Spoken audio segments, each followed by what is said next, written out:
Welcome back to the Deep Dive. Today we are undertaking a philosophical journey that is truly radical, I think. We're shifting our focus entirely from the noise of the outside world to the quiet, complex battlefield within ourselves. That's a great way to put it. The topic is this essential concept of inner governance, which, culminates in what our sources are calling the Jurek-Devlety, the heart state. It's a very profound starting point. And, the source material we're looking at, it's this really rich blend of philosophy, psychology, even spiritual insight. It doesn't really ease you in, does it? Not at all. It begins with this really powerful invocation, Rabbi Shrali Sadri. And this prayer, it's asking for so much more than just, smooth delivery. Right. It's asking for intellectual and emotional clarity. It's asking for the removal of all barriers, both personal and linguistic, so that the insight can travel from the speaker's heart really to the listener's heart. That immediately changes the stakes, doesn't it? Yeah. This isn't just some academic exercise. This deep dive is about understanding a required inner transformation. It is. We're analyzing some pretty dense texts, all centered on achieving balance, what they call denge, and how prioritizing our inner world is, maybe the only way to manage the external one. Precisely. And we'll be navigating several interlocking themes. First, the astonishing nature of human dignity. Then the catastrophic flaws of modern civilization's ideological fragmentation. And you mentioned something about spiritual failures. Yes. And critically, the three distinct types of spiritual failures the modern world tends to produce. Our mission, really, is to understand the pathology and then find the antidote, the establishment of this Jurek-Devlety. Okay, let's unpack this then. Our sources are positing a deeply uncomfortable truth, that most of us are living under a type of internal tyranny, that we become servants to the very things we were created to master. We're going to shine a spotlight on those systems of personal servitude and identify those three spiritual victims you mentioned. And that's the key. But I think most importantly, we want to give you the blueprint for what the source calls the necessary inner war, the mukahede, that leads to true internal freedom. So, to start, let's lay the groundwork. We have to examine the foundational definition of human identity. The source uses this term, Ushraf E. Malukat. The most honored of creation. Exactly. And this isn't just some motivational phrase, is it? It's more like a cosmic job description. It is absolute structural law. I mean, the core concept here is that the universe operates on a kind of dual-centered hierarchy. Okay, what do you mean by dual-centered? Well, on one hand, the entire universe, the kainat, is God-centered, or Allah Exenli. That is the primary axis of reality. Right. But at the same time, all of creation, all Malukat, from the galaxies all the way down to the microscopic, is human-centered, insan Exenli. So we stand at this singular pivot point. The entire universe, in a way, seems to be structured around the human experience. It does. What's the logical consequence of that, of being in that cosmic position? It implies a profound mandate and an extraordinary dignity. The text insists that God created everything for humanity and created humanity for himself. That's where our value comes from. That's the source of our inherent value, yes. Yeah. And because this hierarchy, this Ersheveh, was assigned by the Creator, only the Creator has the right to determine its limits, no one else. And this high placement, it means we have a responsibility to maintain that dignity, which I guess is where the concept of deviation or transgression comes in.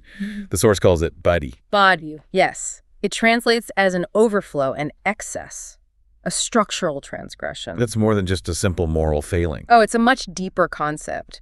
Baji is defined as the act of giving your human dignity, your dedication, your life force, to things that are not remotely equal to it. Sacrificing the higher for the lower. It's sacrificing the human self, the most valuable commodity in creation, to things of a lower order, yes. That is intensely relevant to our lives today, isn't it? I mean, so much of our self-worth is determined externally.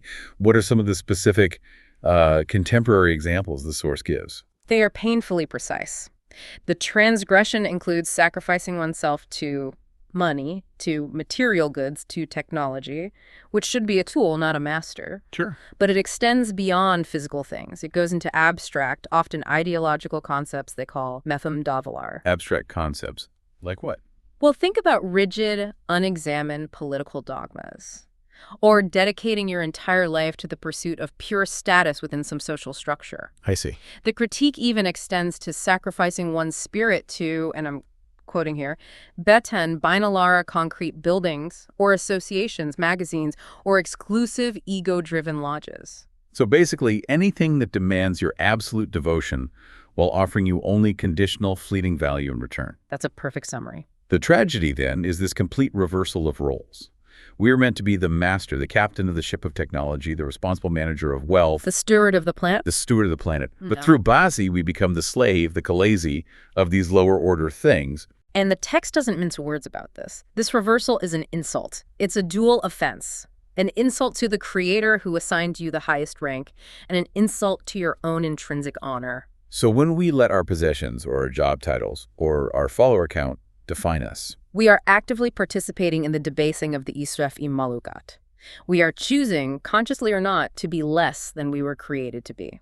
okay, so if the external world has this elegant, structured hierarchy centered on humanity, let's look inward. The source draws this magnificent and really poetic parallel between the vastness of the cosmos and the human self. The macrocosm and the microcosm. Exactly. It's really the foundational concept for this entire deep dive. The universe, the kainat, is seen as the macro-human, the macro-insan. It is full of incomprehensible scale, unknown stars, galaxies, black holes. And correspondingly, Correspondingly, the human being, the insan, is the micro-universe, the micro-evren, containing worlds waiting to be discovered, equally vast and, frankly, often equally terrifying. so if the subjects of study are different, the tools to study them must be different too. To discover the secrets of the outer universe, we rely on cosmology. Right. But to discover the secrets of the inner universe, we require Irfan. Or fun. Now, Irfan is a term that often gets translated simply as knowledge or gnosis, but in this context, it's a very specific technique. It's the science of inner discovery, self-awareness, and experiential knowledge. It is the technique for navigating that concave internal world. And this is where the critique of modern life just hits home so hard. The source points out this profound irony that humanity can launch probes and use laser sights to discover galaxies billions of light years away, yet remains by Habar, utterly unaware and ignorant of its own inner continents, its psychological abysses, its internal black holes. And the emphasis is on the difficulty. The text says discovering this inner world is infinitely harder than space exploration. Why is that? Because the inner world fights back. The ego, the subconscious, our ingrained habits, they resist being mapped. And precisely because of that intense difficulty, mastering Irfan is proportionally more worthy of praise and effort. But we've outsourced it. We've outsourced our self-discovery to pop psychology and quick fixes when it requires the rigor of a deep science. That need for rigor, that brings us to the concept of balance, or denge. The source uses a geometric analogy that I found really compelling, the three dimensions found in every object, Horizontal, vertical, and depth. to describe the structure of the soul. These three physical dimensions manifest in the human soul as ilim, Irfan, and hikmet. Okay, let's break those down. What is ilim in this context? Ilim is the horizontal and vertical aspect. It's the acquisition of external information. It is sheer intellect, data gathering, factual knowledge. Which we excel at today. We have all the facts at our fingertips. We are drowning in ilim. Okay, then there's Irfan, which you mentioned. That's the depth dimension. Yes. Irfan is self-awareness, inner discovery. It's the knowledge you gain only through internal experience and realization, not through reading a book. It's knowing not just what truth is, but how it applies to your specific soul. And hikmet is the highest state wisdom. Hikmet is the functional harmony of the other two. It's the balanced way of life, achieved by integrating ilim, what you know, and Irfan, what you realize, into your consciousness, and crucially, into consistent, sound action. And there's another term for this. The source gives a functional definition for this balance, calling it takva. It's not just piety in a passive sense, but a comprehensive functional awareness of your responsibility in life that integrates all three dimensions. The consequence of imbalance, then, is presented as a form of death. I mean, we know that physiological imbalance, say chronic malnutrition, disease Beslemay, causes physical death. Of course. What does emotional and intellectual malnutrition cause? It causes manevi bir olam, a spiritual death. And the source argues this is far, far worse. Because if you lose your physical life, you lose the container. But if you lose your spiritual life through this fragmentation, through the inability to connect intellect, insight, and action, you lose the potential for absolute eternal meaning. The fragmentation itself is lethal to the soul. And this spiritual fragmentation, this lack of hikmet, this is what sparks that intense existential questioning we all experience, the Varluk-Sansija. The pain of existence, yes. Oh, wow. That pain is the universe forcing the human being to acknowledge the imbalance. The text reminds us that when this pain hits, it's not just a physical ache, it's the mind and the heart screaming for alignment. And here's the crucial pivot. This is it. The ultimate battle is not the human's war in the world, the external struggle we call Mukadele, but the world's war in the internal, endless struggle for alignment they name Mukahed. And that's the moment the soul demands an answer. Who am I? Why am I here? So we've established that the human being is tasked with achieving this profound internal balance.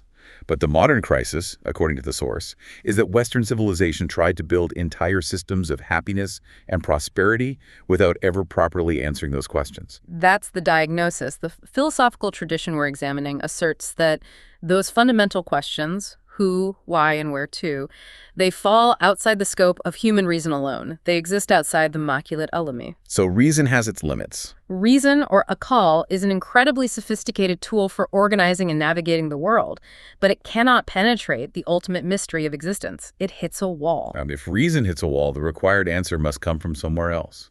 The source beautifully frames the prophet's journey in Hira, the cave of seeking. That intense searching began with questions, but ended precisely at Vahin Eshbe, the threshold of revelation.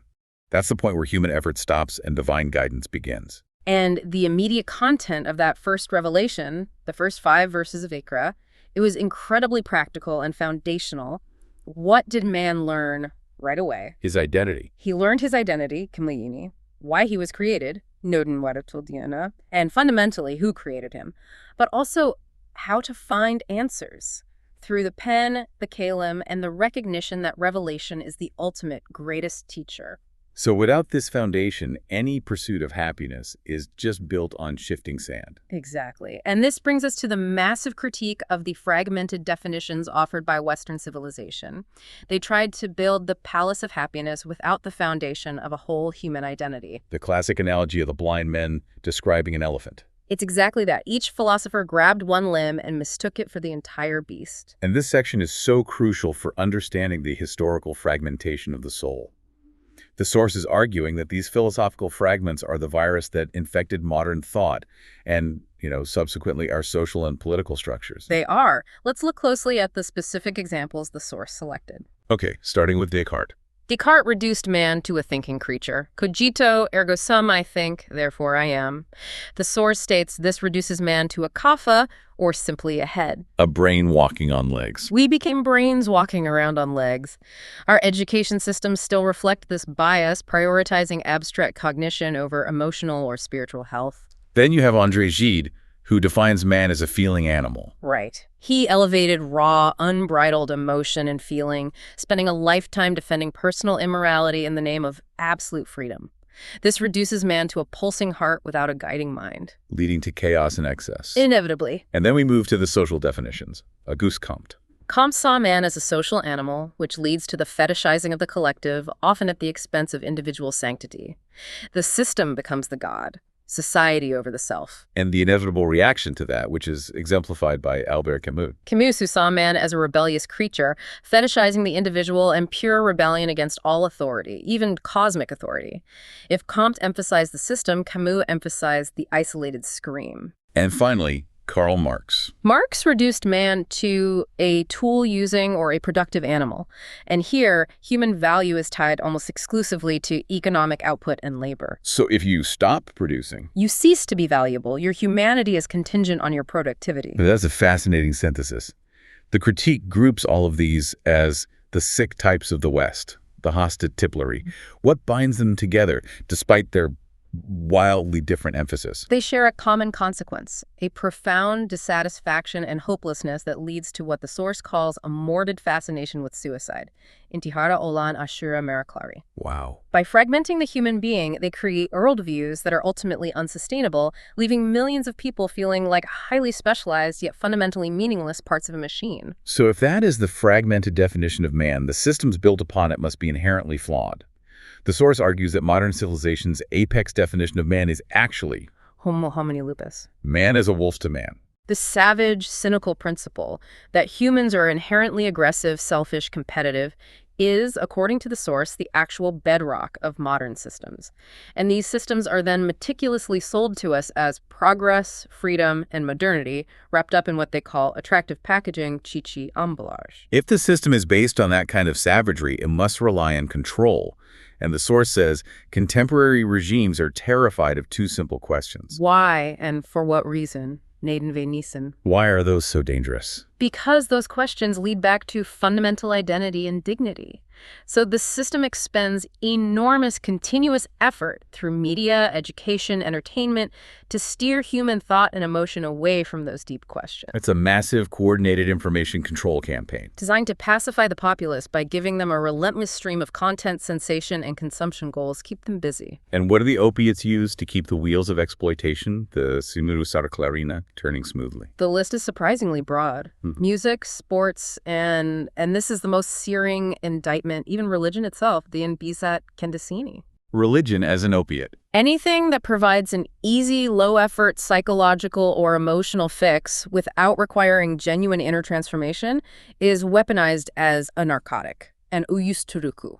The ultimate goal, then, is to prevent true spiritual freedom by distracting people with false freedoms. Yalanya özgürlükleri avutuyor. Tell me more about this idea of false freedom. It's the illusion of choice within a predefined cage.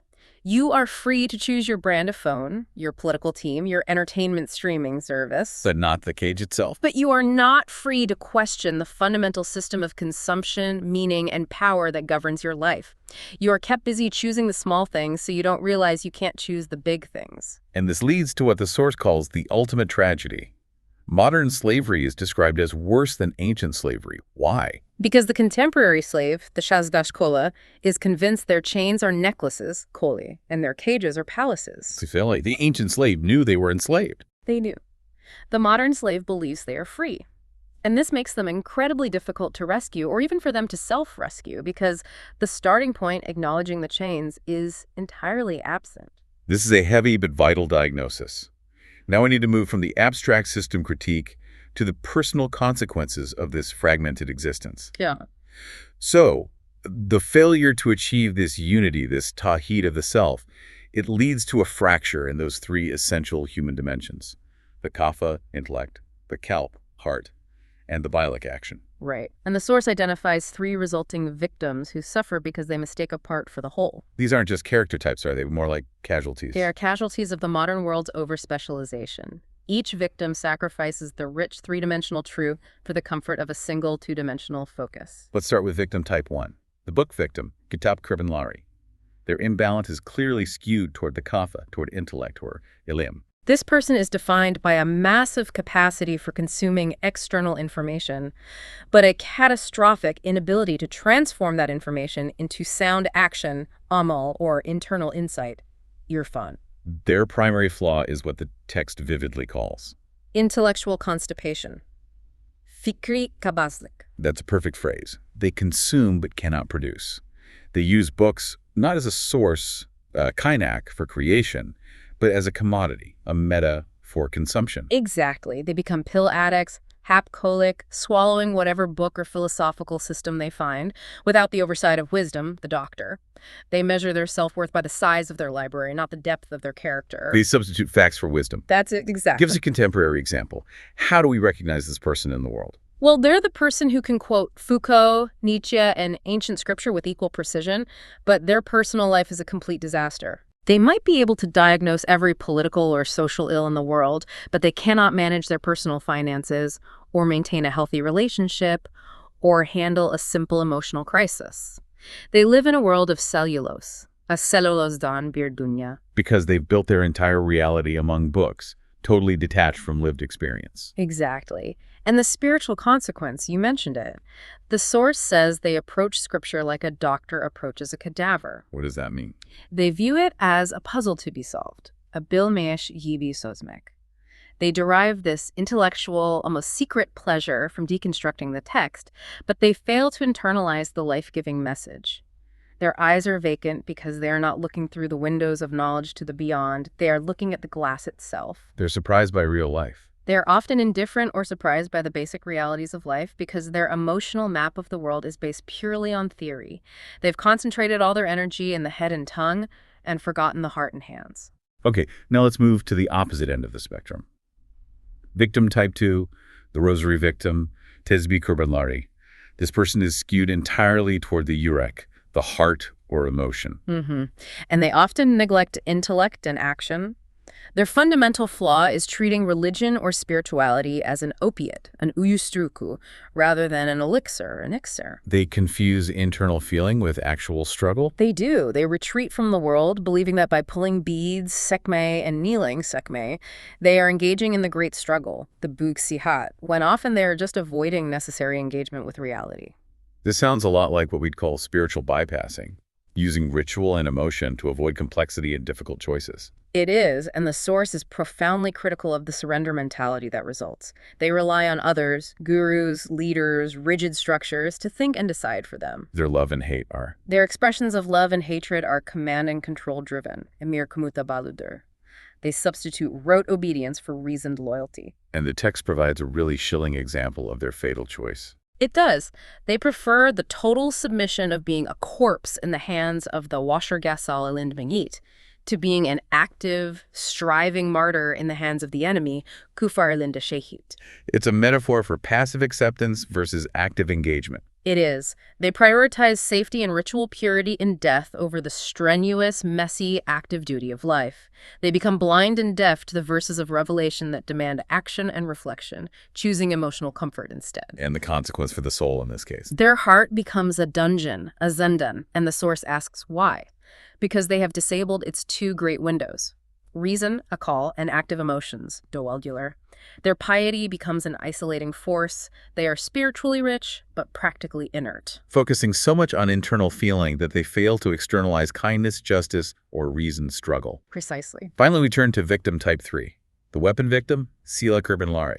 This type is hyper-skewed toward bilek action, force, Ilam neglecting both heart and intellect. Their defining characteristic is that their primary capital, their sermaisi, is fantasy. How?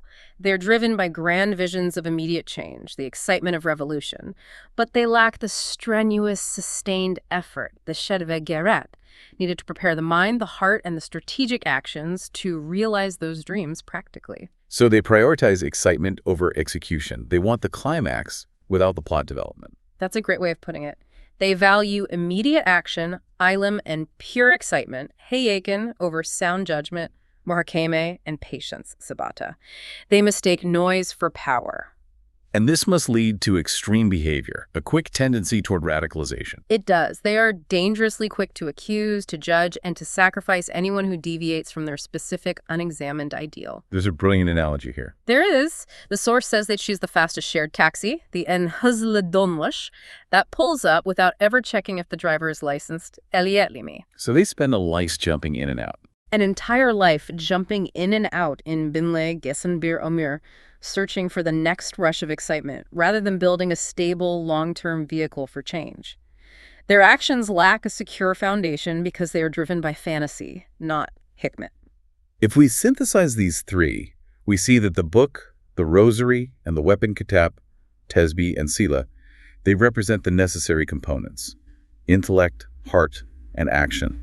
Akul, Yurek, and Bilek. But each victim holds only one piece of the puzzle. And this imbalance, this behavioral disorder, is the true crisis of the age. It's not merely a personality flaw. No. The source argues that the absence of balance is the universal equivalent of the apocalypse, the Kunemet.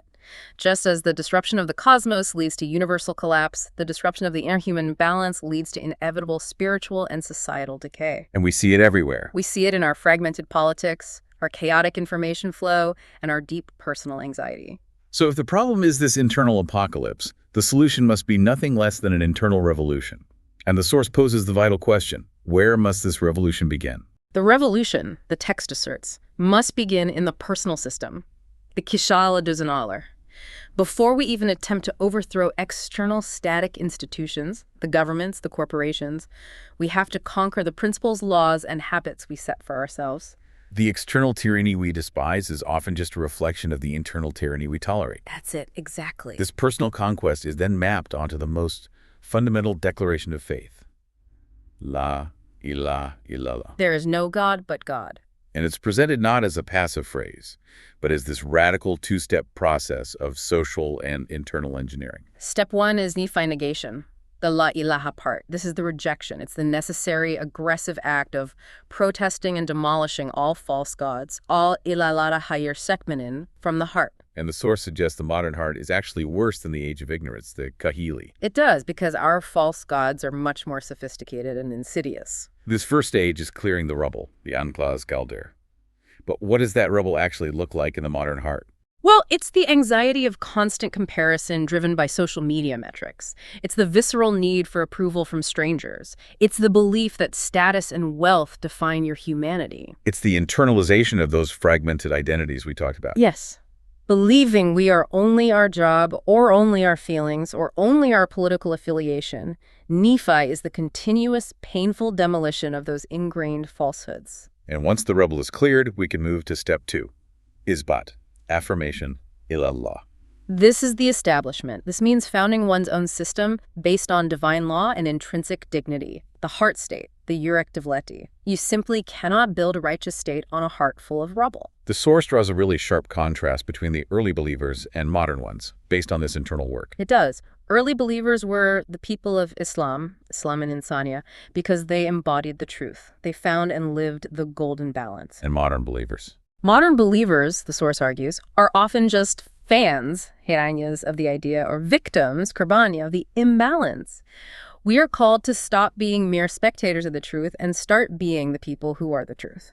This emphasis on internal foundation leads the source to challenge a very common structural approach to spiritual life, this staged approach.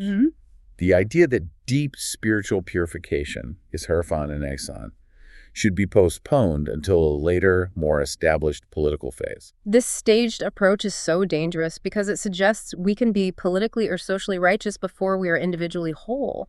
And the text just overwhelmingly counters this by citing the earliest revelations in Mecca before the major institutional laws were even established. Let's review that evidence. Long before laws about fasting, zakat, prohibitions on alcohol, the focus was intensely internal. Absolutely. Take the Meccan verses of Dariyat 17:18. They used to sleep but little during the night, and in the hours before dawn, they were asking forgiveness, istighfar, for their sins. That's pure, non-negotiable self-criticism. It's reflection, it's inner accounting required at the very beginning of the journey. This is not optional advanced study. This is day one. And the verses from Mu'minun 1:11, which define the saved believers. They are described not by their political power or their wealth, but by intrinsic, subtle virtues. Humility and prayer, hushu, turning away from vain talk, bushsailor, safeguarding trusts, eminetlerin rayat, and keeping their promises. These are the building blocks of an integrated personality. They are. The conclusion is undeniable. These internal virtues are not accessories to faith. They are the essential signposts for achieving ihsan, perfection, and irfan, insight, that must fill the framework of faith. So being trustworthy is the prerequisite for being a true believer. The source crystallizes this perfectly. Being iman, trustworthy, honest, is the absolute prerequisite for being mu'min, a true believer.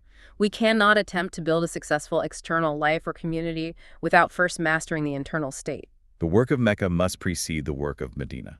The work of the heart must precede the work of the state, yes. Given this critical importance, we have to look at the heart, the kelp, as the supreme command center. The human is the most honored creation, and the heart is the noblest part of the human insan and Eshrafi is Kalptir. It is the metaphorical organ that governs the whole system, and the source describes it in these powerful, technical terms. It is the command center of the body, Kumuta Mahali, the residence of faith, Iman and Miskeni. And the place where the divine relationship is coordinated. It's the sublime place where the relationship between God and man is coordinated, the Alan Tachiliga. And the source uses that stunning modern analogy. The heart is a nuclear power plant, which perfectly conveys its potential energy and its potential danger. It is the vessel capable of divine proximity, hosting the reality of God, who is closer to man than his jugular vein, Shadamardan Dahayukan. But this supremely powerful organ is also the most used, abused, and polluted in modern life. Without a doubt. If the heart fails to be dedicated to God, the Betula or Arshula, what does the source say it becomes dedicated to? It becomes dedicated to lower passions. It becomes dedicated to possessions and wealth, the Beitul Mal. or dedicated to lust, Beitu Sheveh, or ultimately dedicated to Satan, Beitu Shatan, And the tragic consequence of a polluted, misdirected heart. is described in the metaphor from Bakar 74, sin darkens the heart, making it hard and impenetrable, like stone. If the heart is carrying granite in its chest, hard and unmoving, what's the remedy? What is the specific chemistry required to dissolve this rust, this pos? There is only one chemistry mentioned. Tears, gazyasha, combined with sincere repentance, is tishar. The tears are the solvent. And the repentance is the action that applies the solvent. The source challenges us to acknowledge that the pain, the varlik shiza, is there precisely because we are trying to live with a stone heart. The inner revolution requires the vulnerability and purity of that emotional release to reclaim the heart's true function as a clean command center. So if this inner revolution succeeds and the Uric Devleti is finally established, what is the highest output? What is the immortal fruit of this internal governance? The source defines this simply as love sevgi. Love. Love is presented as the answer to the entire question of existence. It is the reason we are here, the common voice of being and the shared capital across all of creation. It's the ultimate energy source for that nuclear power plant we just discussed. This naturally connects back to the nature of the Creator, who is called Vidud, a very unique divine name. It is unique. Vidud is a superlative form that denotes intensity and duality. It signifies that God is both the one who loves much, the active Etzikin lover, and the one who is much loved, the passive Edelgen object of love. And the theological implication is staggering. It is. Love is the reason for creation because God, possessing infinite power, chose to express and share the power of love by creating entities capable of both giving and receiving it. So love is the logic behind existence. Yeah. It gives meaning not just to joy, but even to pain and sorrow. Without this underlying divine love, even success and joy would be meaningless. Exactly. And because love is so central to reality, it becomes the ultimate divine test. The testing stone, the mihenktasha, used to assess a person's true spiritual quality. And here is a chilling observation about how the divine warns us. God warns people not primarily by threatening physical punishment, No. but by saying he does not love, Allah sevmez. Losing God's love is described as the absolute greatest punishment. It's the ultimate loss of existential meaning, and the source provides scriptural examples of those who fail this test. God does not love the treacherous, the henlari, the corrupt fasas, or the excessive, the hadiya shanlari. And conversely, Conversely, he loves the balanced, dinjali olanlari, and the repentant, tovbe aidenlari. Love defines your destiny because love is what defines the relationship. and the text asserts that true love requires sacrifice. This is where the concept of jihad or struggle comes in. Yes. It is described as the highest expression of love because it requires the ultimate gift, life, the can. Therefore, martyrdom, he hit it, is defined as the ultimate love story. It's the moment the lover proves the authenticity of their affection by giving the most valuable possession they hold. The source then details the price paid for the prosperity of the heart. It's bereketir, which comes from 3 sacred drops. The betel. First, tears, gazyasha. This is the weapon of repentance, and the text calls them the wings that carry prayers quickly.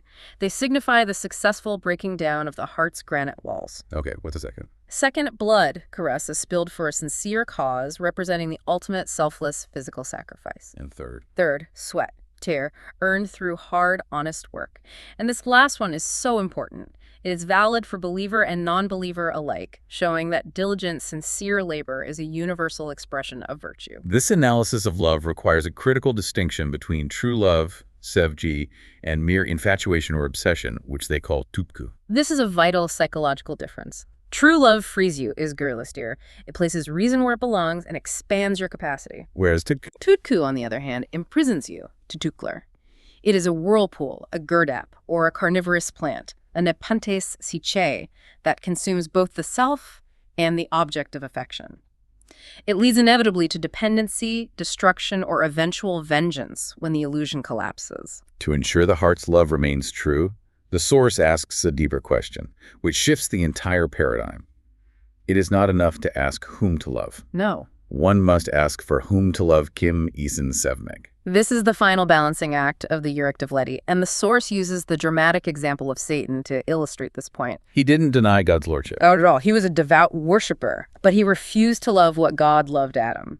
And by refusing to align his love with God's command, his massive personal devotion was invalidated. The direction of love is more critical than the quantity. The true hierarchy of love is laid out in that famous verse listing beloved worldly possessions: parents, children, siblings, spouses, wealth. Trade, dwellings. And the warning is stark. If these attachments become more beloved than God, his messenger, and the struggle in his path, one must wait for wrath. This is a challenging concept for the modern learner, who often views prioritizing family or career as paramount.